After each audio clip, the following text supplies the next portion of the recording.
Hi hello welcome to N9 media. నేను మీ journalist విప్లవశ్రీ. దేశాన్ని చూస్తుంటే భయమేస్తుంది అని అన్నారు నోబెల్ గ్రహీత అమర్త్య సేన్. దేశంలో కలిసిమెలిసి జీవిస్తున్న హిందూ ముస్లింల మధ్య చీలికకు కొన్ని రాజకీయ పార్టీలు ప్రయత్నిస్తున్నాయని మన అమర్త్య సేన్ ఆందోళన వ్యక్తం చేశారు.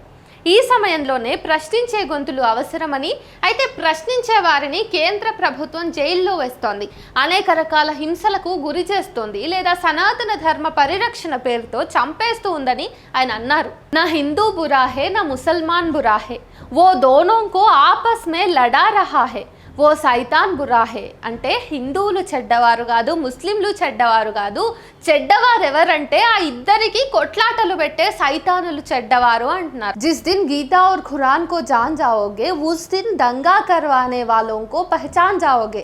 అంటే భగవద్గీత ఖురాన్లలో ఏముందో తెలుసుకున్న రోజు ఈ అల్లర్లు దొమ్మిలు జరిపించే వాళ్ళు ఎవరో తెలుసుకుంటావు అని చెప్పేసి ఇట్లా వివిధ రకాలుగా కవులు సమాజాన్ని హెచ్చరిస్తూనే ఉన్నారు, జాగృతం చేస్తూనే ఉన్నారు. సమాజం వాటిని స్వీకరించే స్థితిలో ఉండాలి కదా. ఒక కవిత బుల్లెట్ను ఆపలేదు, ఒక నవల బాంబును నిర్వీర్యం చేయలేదు. అయినా కూడా కవులు రచయితలు బలహీనులు కాదు, వాళ్ళు గొంతెత్తి నిజాన్ని పాడతారు. అబద్ధాల కోరు ఎవరన్నది ఎలుగెత్తి ప్రపంచానికి చాటుతారు. ఉదాహరణకు పర్షియన్ కవి షేక్ సాది షిరాజీ ఏమన్నాడో చూడండి. సులభమైన మాటల్లో ప్రపంచ పరిస్థితిని చెప్పగలిగారు. ఎంతోమంది మానవుల్ని చూశాను, వారికి ఒంటిని కప్పుకోవడానికి సరిపోయిన గుడ్డలే లేవు. మరోవైపు రోడ్ల మీద అందంగా తిరగాడే రంగురంగుల ఖరీదైన గుడ్డల్ని చూశాను, అందులో మరి మనుషులే లేరు అని.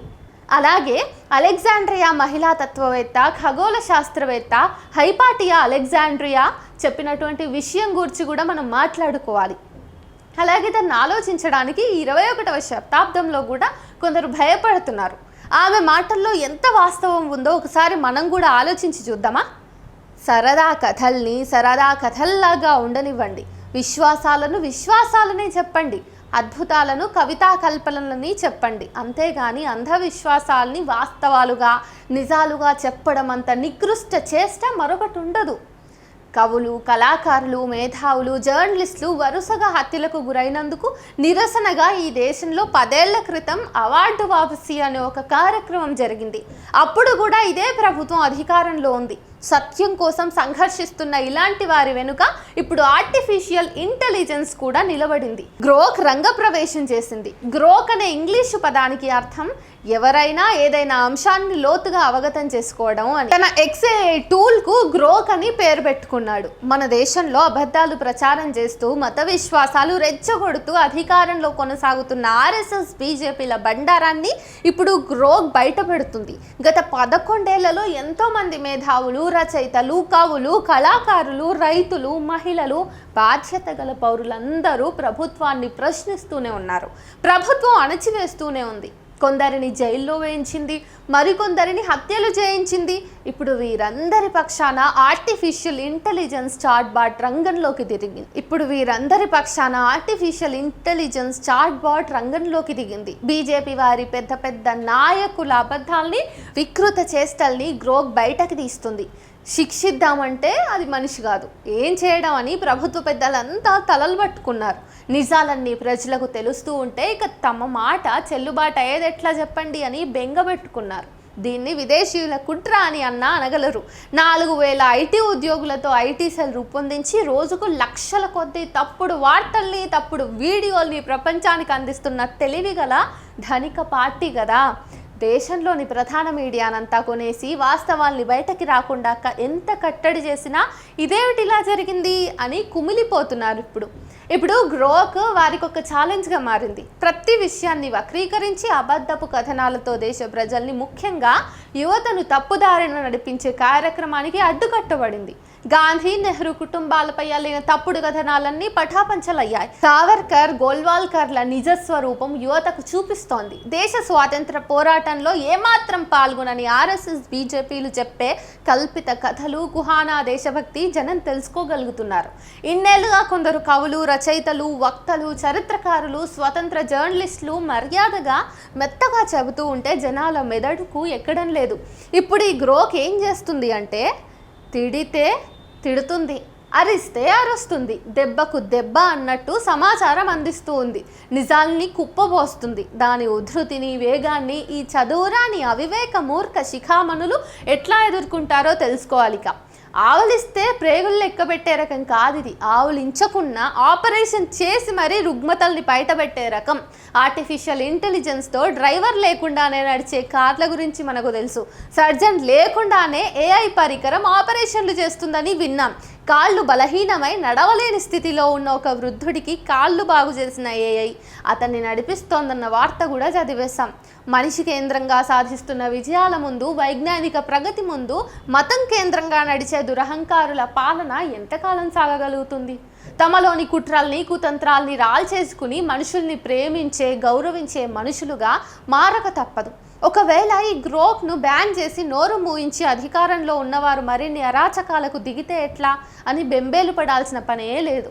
అప్పుడు సత్యాన్ని సత్యంగా నిక్కచ్చిగా చెప్పే గ్రోక్ లాంటి వర్షన్లు రూపం మార్చుకుని మరో 10 వస్తాయి. అబద్ధపు కూతలు కూసేవాడెవడైనా సరే గ్రోక్ కమాండ్తో ఏ డ్రోనో వచ్చి వాడిని అమాంతం తీసుకుపోయి ఏ సముద్రంలోనో విసిరేయచ్చు, లేదా ఏ పర్వతాల మీదో కీకారణ్యంలోనో ఒంటరిగా బ్రతకమని వదిలేసి రావచ్చు, చెప్పలేం. ఇలా గ్రోక్ అనే ఏఐ వచ్చి తమ మాడు పగలగొడుతుందని నేటి దేశ నాయకులు ఏమైనా కలగన్నారా ఏంటి? లేదు కదా. మనదే తెలివని ఎవరైనా సరే అనుకోకూడదు. మనకన్నా తెలివి గల వాళ్ళు ప్రపంచంలో చాలా మంది ఉన్నారన్నది గ్రహించుకుంటే మంచిది. ఇది కాకపోతే మరోలా కూడా జరగవచ్చు. గ్రోక్ ద్వారా నిజాలేమిటో తెలుసుకుంటున్న జనం అబద్ధాలు చెబుతున్న వారి మీదకి తిరగబడొచ్చు. ప్రజా ఉద్యమాలే వచ్చి ప్రభుత్వాన్ని మార్చుకోవచ్చు. ప్రపంచ దేశాల్లో ఎన్నో చోట్ల చూస్తూనే ఉన్నాం కదా. ఇది వరకు మొదటి నుండి చెప్తున్నట్టుగానే మనం జనాన్ని వివేకవంతులుగా చేస్తూ ఉండాలి. రచనలు, ఉపన్యాసాల ద్వారానైనా కావచ్చు, లేదా ఇప్పుడు కొత్తగా వస్తున్న ఆర్టిఫిషియల్ ఇంటెలిజెన్స్ పరికరాల ద్వారానైనా కావచ్చు. సమాదరణ అనేది భారతదేశపు ఆత్మ అనేది ఇటీవలి కాలం నాటిది కాదు. శతాబ్దాల నుండి ఈ దేశపు ఆత్మ ఇదేనని శిలాశాసనాలు కూడా ఘోషిస్తున్నాయి. అశోక చక్రవర్తి 12వ శాసనంలో ఇట్లా ఉంది: ఒక పాషాండ మతానికి చెందిన వారు తమ మతాన్ని తామే పొగుడుకుంటూ ఉంటారు, పైగా ఇతర మతాల వారిని నిందిస్తూ కూడా ఉంటారు. ఇట్లా చేయడం వల్ల తమ మతానికి ఎక్కువ నష్టం కలుగుతుందని వాళ్ళకి తెలియదు. ఇతర మతాలను, ధర్మాలను గౌరవించటం వల్ల తమ మతానికి కూడా గౌరవం పెరుగుతుంది. తమ మతం అభివృద్ధి చేసుకోవడానికి అవకాశం ఉంటుంది. జనులందరి అభివృద్ధి ముఖ్యం ఇక్కడ. ఇది కూడా ధర్మబద్ధంగా జరగాల్సిన క్రియ. అంతేగాని ఈ దానాలు, పూజలు అంత ముఖ్యం కాదు అని దేవానాం ప్రియ అంటే అశోకుడు భావిస్తున్నాడు. ఇదంతా కూడా 12వ శిలాశాసనంలో ఉంది. సాధారణ శకానికి ముందే అశోకుడు ఈ దేశపు ఆత్మ గురించి చెప్పాడు. ఆ తర్వాత కాలంలో వచ్చిన ఎందరో మహానుభావులు ఈ విషయాన్ని ఆధునీకరించి విస్తృతపరిచారు. మనుషులందరికీ సమాన స్థాయినిస్తూ విద్య, ఉద్యోగం, ఆరోగ్యంపై దృష్టి పెట్టని ప్రభుత్వాల్ని సమాజం సహించలేదు. మనుషుల మధ్య ద్వేషాన్ని పెంచే ప్రభుత్వాలు ఏం సాధించాలని అధికారంలో ఉండాలి? అవసరమా అన్న ఆలోచన సగటు మనిషిలో వస్తే ప్రతి ఒక్కడు ఒక విప్లవకారుడవుతాడు. ఆధునికుడి శక్తి సామర్థ్యాల్ని మతాలు, యోగులు, బాబాలు, స్వాములు, ముళ్ళాలు, ఫాదర్లు, పురోహితులు ఎవ్వరూ అదుపులో పెట్టలేరు. వారే ఆధునికుడి వైజ్ఞానిక కృషి ముందు మోకరిల్లి శరణు వేడాల్సిన సమయం వచ్చింది. ఆర్టిఫిషియల్ ఇంటెలిజెన్స్ భవిష్యత్తులో ఎలా రూపుదిద్దుకుంటుందో అవివేకులు ఊహించలేరు. వివేక పండితుడి ఊహను, ప్రణాళికను అందుకోనూ లేరు. రాబోయే యుగం వైజ్ఞానిక దృక్పథం గల పౌరులది, వైజ్ఞానికులది కాక తప్పదు.